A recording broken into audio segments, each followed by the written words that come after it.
Bismillah, walhamdulillah, wassalatu wassalamu ala rasulillah, amma ba'd. Today, my beloved brothers and sisters, we continue our series, Stories of Kings. Today, there was a king with all of his friends and his staff. They went up to a mountaintop.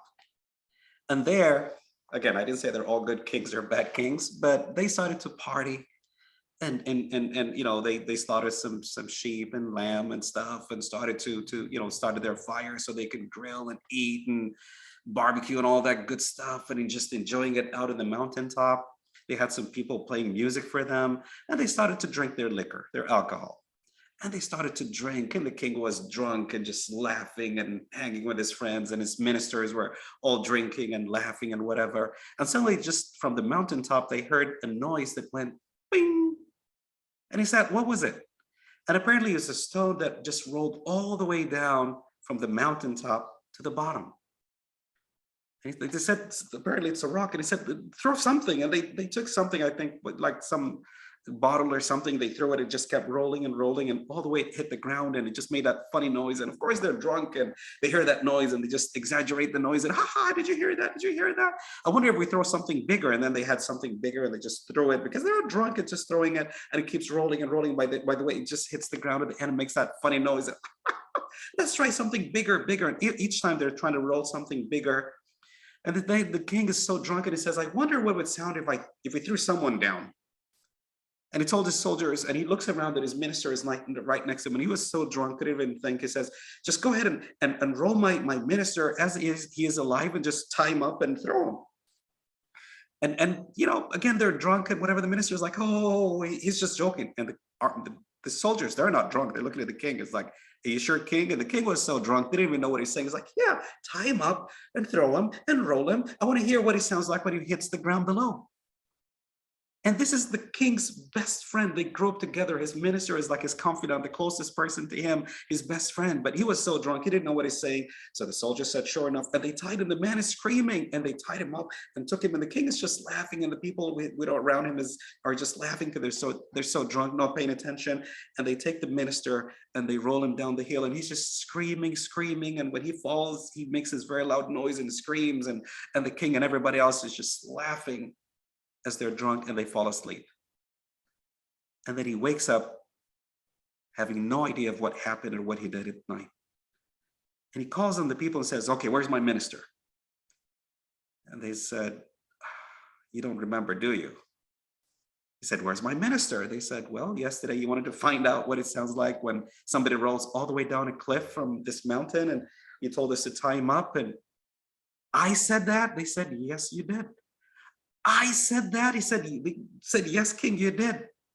So the king looked at them, and he started to cry from his heart, because this is his best friend and his best confidant and the closest friend that he had. And he said, رب كلمة قالت لصاحبها دعني. رب كلمة قالت لصاحبها دعني. In Arabic, he said a word of wisdom, and that word of wisdom is, sometimes a word screams to the person and says, please do not say me. A word that you're about to utter, you're about to say, screams to you and says, please do not say me, do not use me. I'm not the word that you want to use right now. You're angry, you're drunk or whatever, but if you use me, there's no way of taking me back. Do not use me. The moral of the story, my brothers and sisters, is that sometimes when we are angry, we're upset, we might say something to our wife, to our husband, to our child, to our co-worker, to our friend, to someone that we normally love so much and has been so close and truly loves us and cares about us. We might say a word, and that word is, before you say it, the word is like, please do not say me, because you have no idea how much damage you're going to create by using that one word. If you let me go, if you just release me, that word says to you, if you release me, there's no going back. You're going to destroy your friendship, your relationship, your family, your marriage.